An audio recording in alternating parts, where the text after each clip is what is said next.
So we're going to talk about UFACT in the Netherlands, about the target group, about the multi-center study, main elements of UFACT, and about the practical experiences from UFACT with its struggles and its benefits. And if we have some time left, then questions can be asked at the end of the presentation. So first, a short introduction. The number of UFACT teams has increased over the past couple of years. 31 teams have had an audit for certification, and a certification is needed there to see to what extent the teams have implemented the different elements of the model. And also around 30 teams are in development. So UFACT is still growing in popularity also in the Netherlands.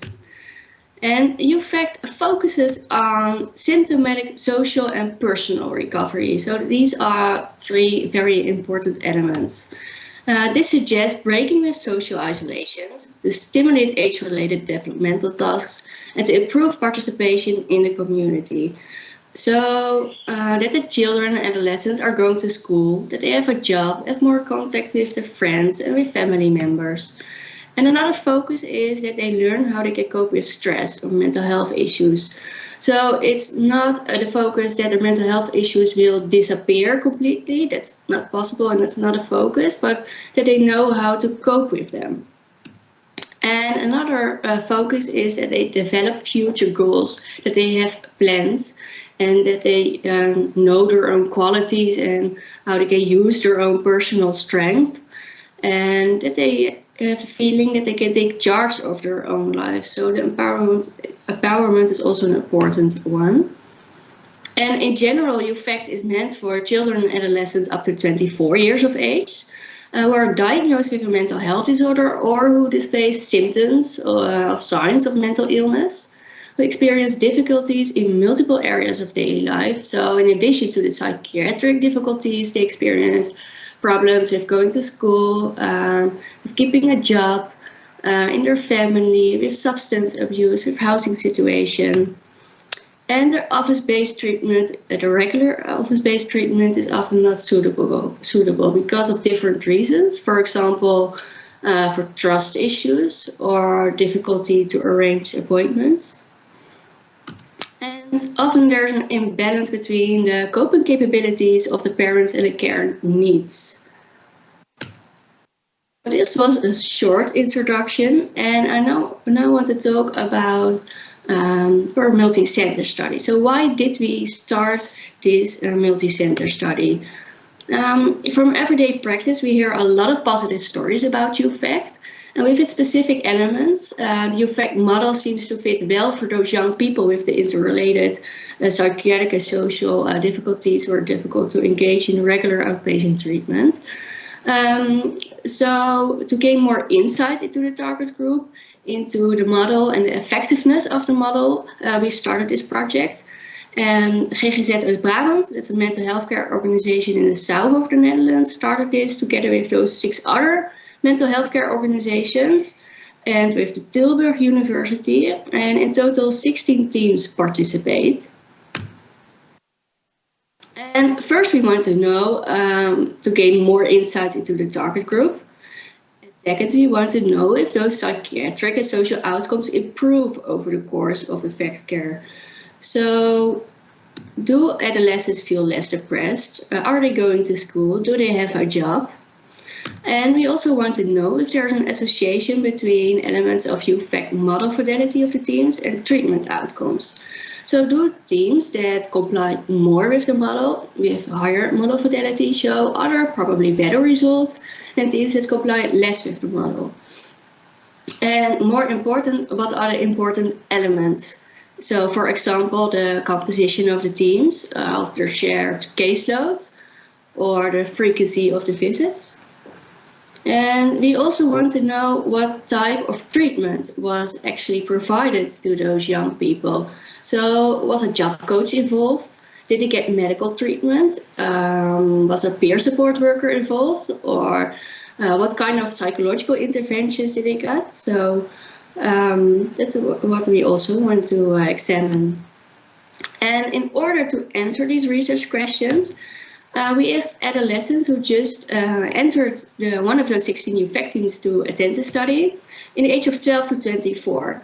200 adolescents were willing to participate, and we asked them and the parents and the mental health care workers to complete questionnaires on psychiatric and social outcomes, and to complete questionnaires every 6 months, so 4 assessments in total. And we also collected demographic data of 1,034 adolescents who just entered the same UFAC teams during the same time period, to check if this group of 200 was a representative group of the UFAC population in the Netherlands. So the data collection is finished. It was not very easy to collect the data, but it's finished. And what do we know about the target group of UFAC in the Netherlands? So of the 200 participants, the amount of boys and girls are almost the same. And the same is reflected in what we see in the comparison group. Most are around 18 years old, and there's quite a large group that's 18 years and older. And also this is the case in the comparison group. So most adolescents are around 18 years old, quite a large group of 18 years and older. And just very few are under the 12 years of age. We also looked at the mental health disorders. So as you can see, the anxiety disorders, the mood disorders, autism, ADHD, PTSD, trauma are all common. When you look at the substance abuse disorders, it's diagnosed in 9% of the cases. We also asked the mental health workers to report substance use problems, and they reported problems in 25% of the cases, so that's a lot more. And if you look at the psychotic diagnosis, it's 4% of the cases, and that is relatively low when you compare it with the adult fact group. And we can explain this because in the Netherlands we also have early psychosis intervention teams. So these are for the same age group.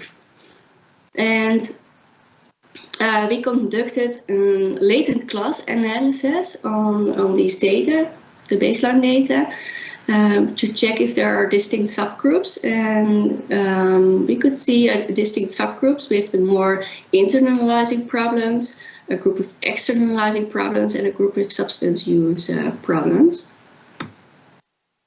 And what about our daytime activities? So most are going to school, work, or a combination of school and work. But still there's a large group, 34%, that isn't going to school or don't have a job. And we asked them what are they doing during the day. And 60% indicated they don't have any other form of daily activity, so that's quite a lot. Some are looking for a job or partially unfit for work, or didn't have school due to intensive day treatment, or 10% indicated they have another form of daily activities. The mental health workers reported problems with school or work attendance in almost 60% of the cases. So the dark blue is the mild problem, and pink one is the severe problem. And the adolescents indicated financial problems in 22% of the cases, and problems with the police of legal system in 24% of the cases. And the mental health workers reported problems with peer relationships in almost 90% of the cases, and with family life relationships also in almost 90% of the cases. We asked adolescents which kind of care they received in the 6 months prior to the UFAC care. And most of them, 45%, indicated they have specialized mental health care, so the regular outpatient mental health care, some from the same organization or from another organization. Some were going to a psychologist, private practice, or the local district team. And 8% indicated they didn't have any previous care in the 6 months prior to the UFAC care. So in a nutshell, what do we know about our target group? We see an equal group of boys and girls. Most are around the 18 years of age. It's quite a large group that's 80 years of older. They all have a history of mental health care, and we see a broad range of psychiatric problems. So we see the more internalizing group, the externalizing group, substance use, autism, and as expected, they face a multitude of difficulties in their daily life. So I'm wondering if this group is, this target group in the Netherlands is more or less the same as you see in Norway. So concluding, the complexity of the problems is not so much in the severity of the problems, but it's more in the diversity of the problems and in a multitude of the problems. Therefore, a wide-ranging expertise is needed in the teams. So both for the psychiatric problems and their everyday problems. So for example, a family therapist is needed in the teams, an autism expert, a trauma expert, a peer support worker, and this all calls for coordination and cooperation between services. So it requires quite a bit of knowledge and organizational skills for the adolescents and the parents themselves to arrange the care on those different aspects, because care is quite fragmented, so they need help with that. And to come back to my research questions, do psychiatric and social outcomes improve over the course of the VAC care? Yes, we do see indications for symptomatic, social, and personal recovery. So, symptomatic, we see on the questionnaires a reduction in the score on the depressive symptoms, on emotional and relational symptoms, and we see an improvement of psychosocial well-being. And social, we see a better social interaction with peers, a better quality of life, more schoolwork attendance, and less problems in the family life. And regarding the personal recovery, they see more, they report more feelings of having a feeling of empowerment. So these are promising results, but these also are still preliminary results because we're still busy with writing our manuscript or article. Those depressive symptoms and these results are statistically significant, but we still have to look at how large the effects are. So that's why it's still preliminary. And about our other research question, so about the association between the UFAC model fidelity and treatment outcomes. So I'm myself still very curious about this because we're still busy with analyzing the data. So you have to wait for this answer. Yes, so now I'm going to give the word to Marijke. So I'm going to close my presentation, and Marijke, then you can open yours, okay? Okay.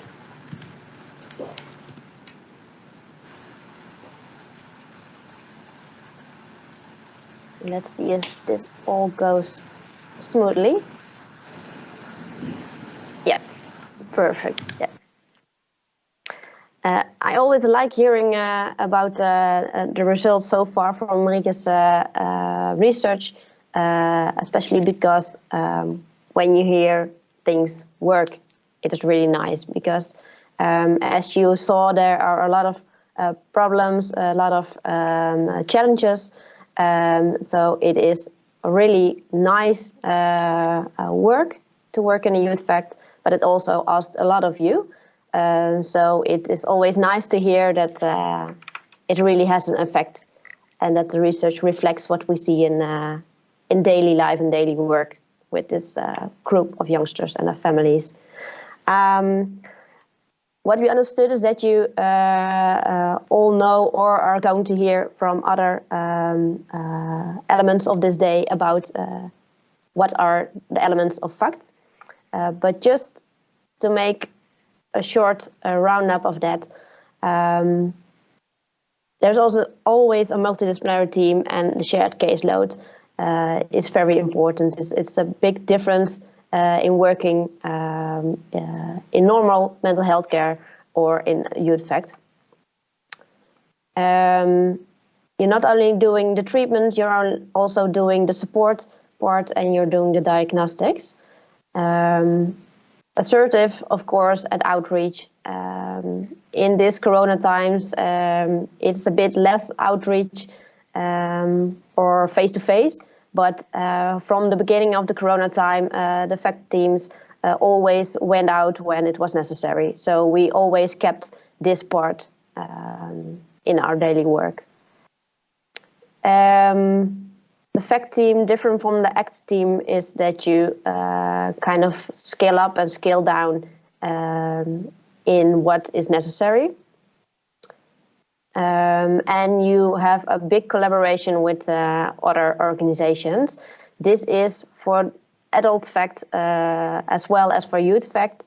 In my experience, in youth FACT, you have even more chain organizations.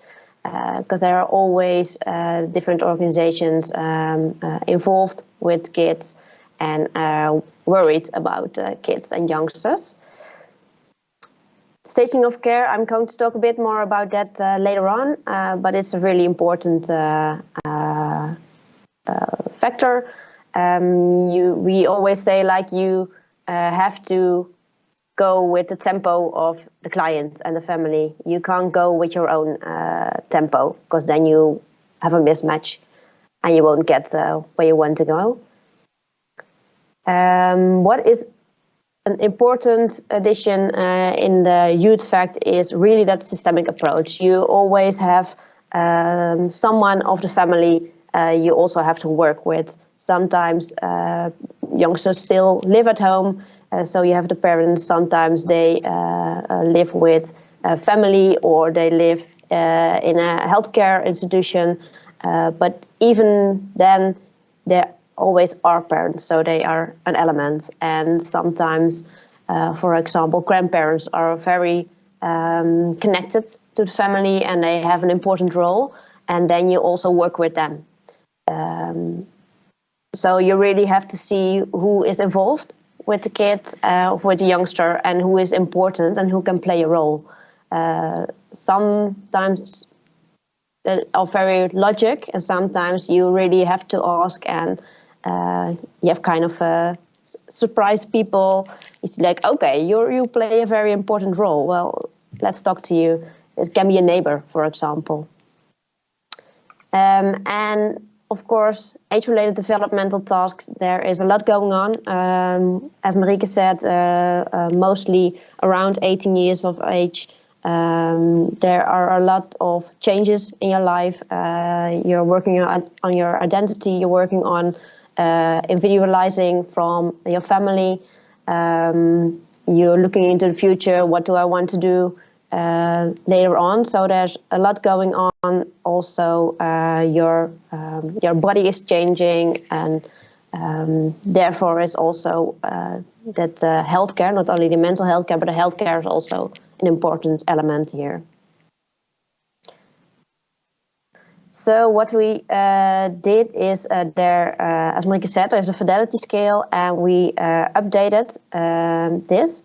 I say we. Mostly it was the Trimbos, but I was lucky to have the chance to join in a working group to share experiences from daily work in youth FACT. And we kind of noticed that you really need this broad group of different jobs, different job roles. For example, the addiction specialist and the mild intellectual disability specialist. In the previous scales, they were kind of optional, but we saw that you really have to always have them in your team if you want to tackle your whole group, because it's, as you saw in Marike's presentation, there is a lot going on in terms of problems in these parts. Very important one is also the fourth one you see in this row is the peer support worker.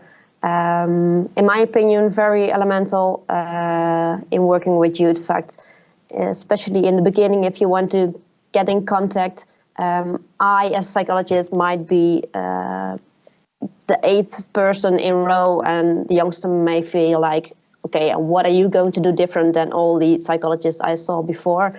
You won't understand me either. Then if a peer support worker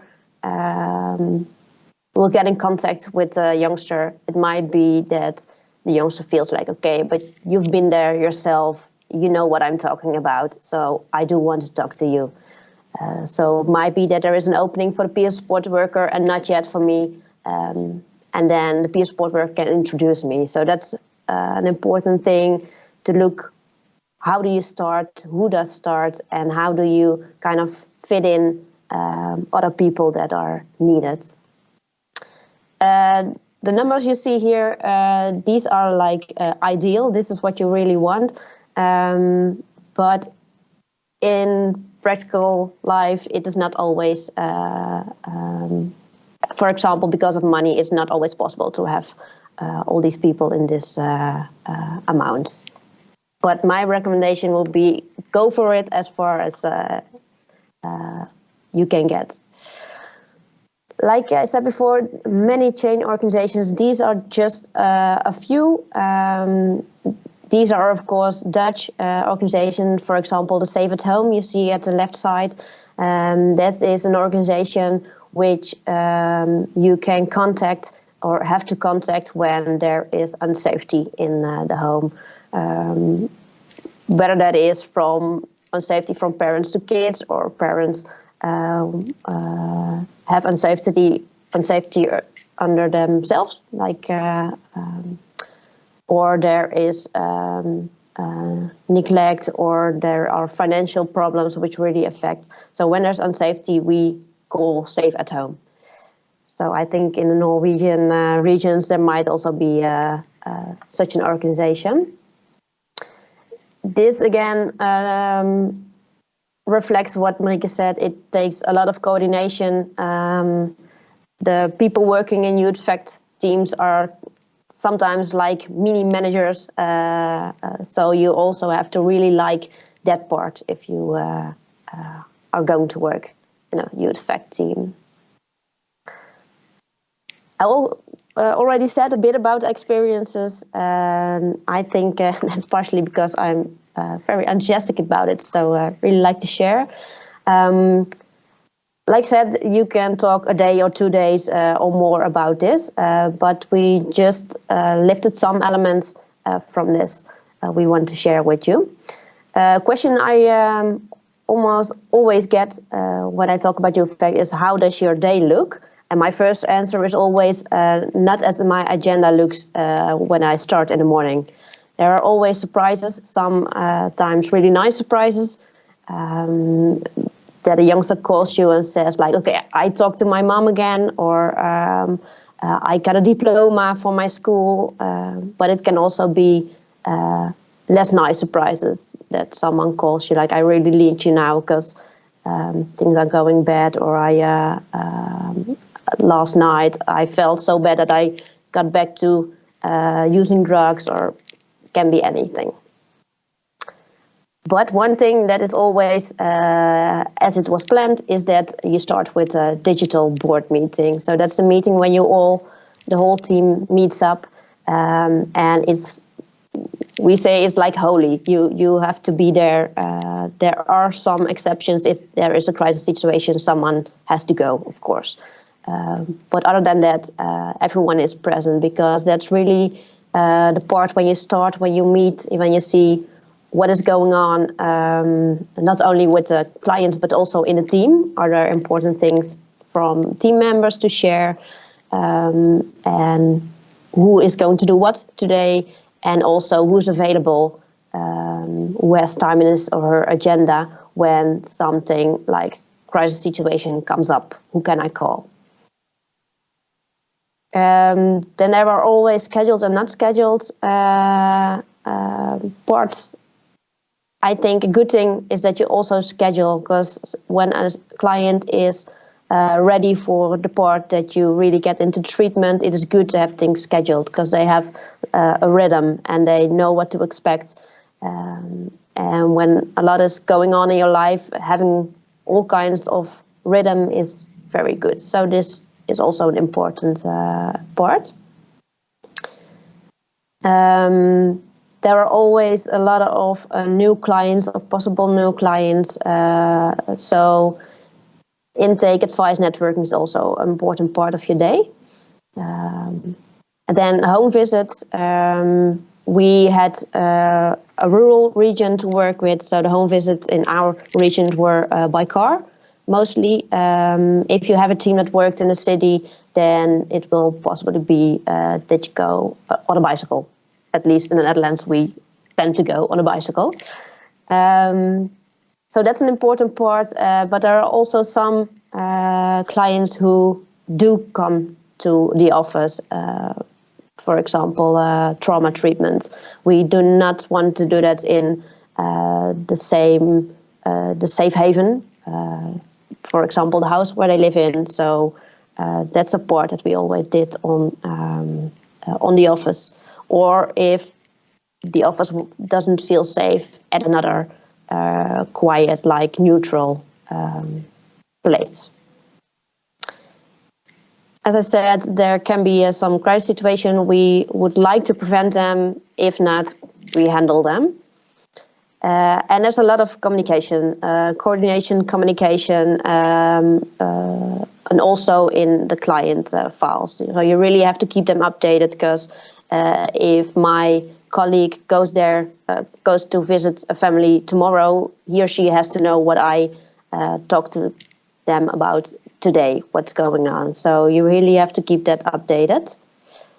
And also, it's really important to, as I said, look, where are we in the process?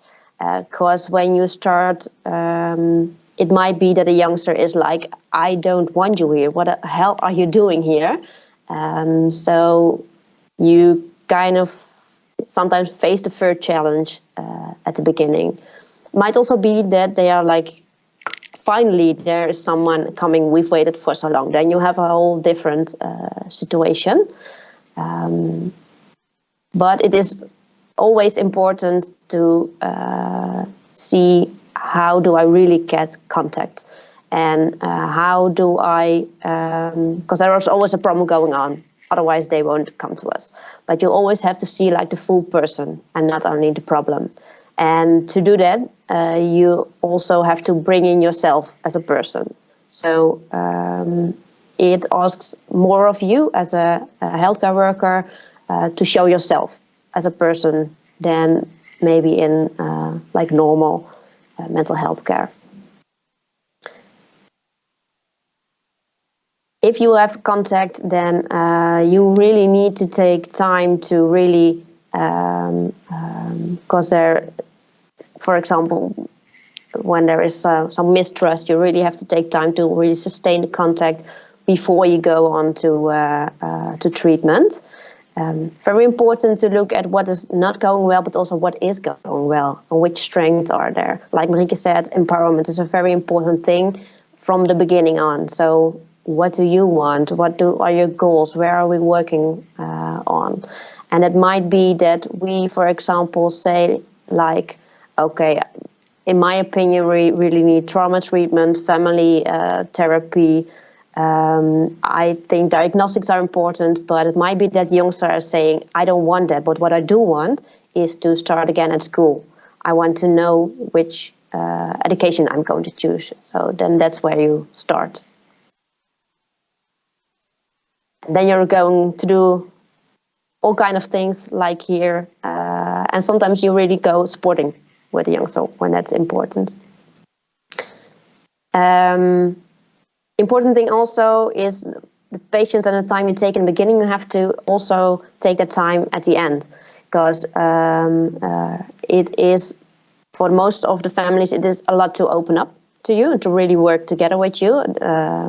You sometimes are like in their lives for like a couple of years, and then you really have to take time to phase out, so they get used to you not being there, and you therefore also have to work on who is the support system that's going to stay after we are not there anymore.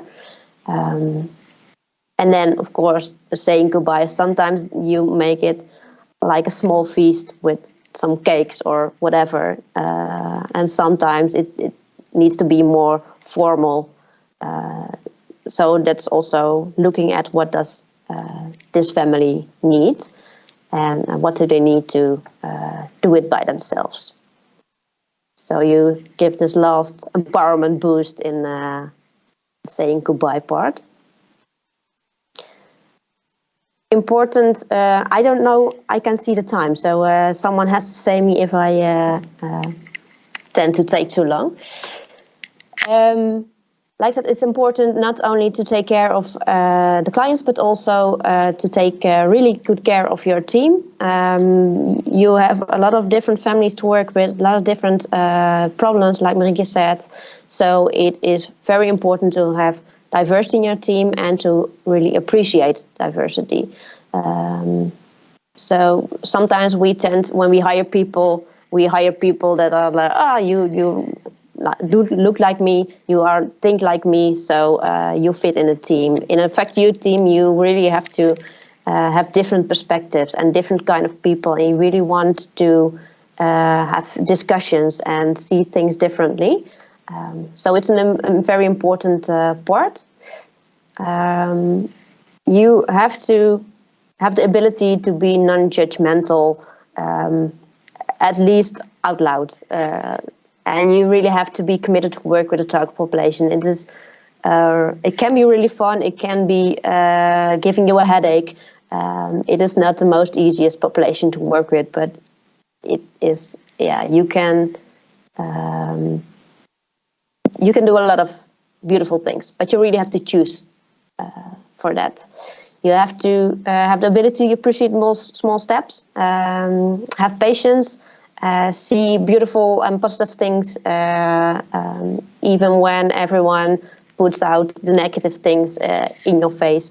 And you really have to see what's going on, what's good, and what's a strength. You have to work with shared decision making. It is not important what I think that's needed. It is important what you agree on with everyone involved. Really work with a shared caseload, not only formally, but you have to count on your family members also, but on your team members. I noticed this as I got your back. If I call to my colleagues and like, okay, I'm in this situation here now, I really need you to come because I can't do this by myself. Then my colleague has to trust me on that. And has to come. So there's a high level of trust. You also have to take care of safety. If you feel like, okay, I'm going there, I think I'll be okay on my own, but if I call, pick up and come. Also, we in a rural area, we drive a lot in the cars, so you tend to also have like calls during the driving, so you have to have this how do you say it, hands-free things, and everyone has to have a cell phone, so everyone is reachable. So it's also in that part, really look at what do you need to do your work safely. And the hiring procedure, the factude and obey style, that's how our team, where Marieke and I worked, is called. What we did is that we always had like the second round in the hiring procedure was with the whole team.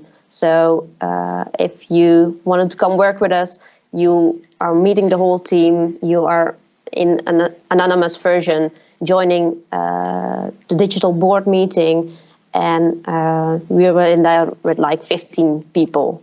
That's quite a lot, but everyone had to say yes. If someone was like, I am not going to be able to work with this person, then someone was not hired. And our manager gave us that mandate, and it really worked. So challenges, but also nice things that it can bring when you work in a youth fact. The shared caseload, it really gives a connection.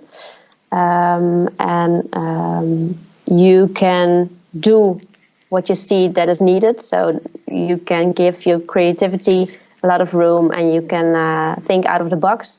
You have a model, which is in a fidelity scale model to work with, and there are a lot of expertises you get in touch with, and a lot of organizations, chain organizations you get in touch with. You kind of really get to know the region, and you have a surprise in every day. So it's a lot of nice things it gives you. And of course also at our clients, because that's most important. A lot of clients say that they really like the non-judgmental approach, which gave them the ability to open up and to work with us. And it's also that we stay in contact. In the beginning, they sometimes feel really annoyed if I am again at their door, but most of the time when it goes on, they really appreciate, like, okay, you didn't give up when I was being harsh on you, or when I was still struggling with, do I want to be in contact with these people? So they appreciate that you keep on coming and stay in contact. The tailor-made factor is really important, so that they can work with one team instead of like 8 different organizations. That really makes it more doable for them, and that they know that we as colleagues have much contact. We communicate about like everything, so the openness, they have to kind of get used to that in the beginning, but later on it really works also in terms of trust. The flexibility is important for the clients, and also that they know that you can be there for them more, to upscale when that is needed. They also really like that. And what we do, I call it like a co-plan sessions. If, for example, I did an EMDS session, then one of my colleagues would, for example, drive the client back home, and they can just have a chat and some aftercare, like, okay, to make sure the youngster is okay after the session. And if there is any kind of like miscommunication or things like underneath the surface, one of the colleagues will definitely notice and speak about it with the family and with the colleagues. There are also financial benefits. As I said here, it is on the long term. In the beginning, it feels like it's more cost-intensive way of care, but on the long term, because of, here are some reasons, it really is beneficial to do it this way. Even when you only look at the part that there is one organization involved and not 8, that's a good thing. Revolving door clients, I don't know if it's a word, but it means that you don't see them like every half year, but you really put in this time and intensive treatment and prevent that they go out of care too early, for example. All right, so there are financial benefits in the struggles, just 2 main struggles. There are a lot of small struggles also, but one of them is also the financing. You really, when you start working, when you want to start working with youth fact teams, you really have to look at how does the financing work. I don't know how this done in the Norwegian system, but this is how it is in the Netherlands. So the 18 years of age is like a cutoff point for how it is financed. And as you saw, we have a lot of these around 18 years old clients. So we have to work with both, and also like treatment is a different financial system for 18 years old and older people than more support, financial support, housing support is. So you have to work with both systems, and you have to really invest in talking to the municipalities because they all have their own rates. So there's a lot of discussing in our team. The manager was doing this part, so we as a team leader didn't have to do that. So that was a nice thing, not for the manager but for us. So that's the thing. Which challenges are there in Norway? That's really a thing that you guys have to look out and maybe already figured out. Then the last part I wanted to share with you is the governance. There are a lot of different ways to do this. We chose for this one.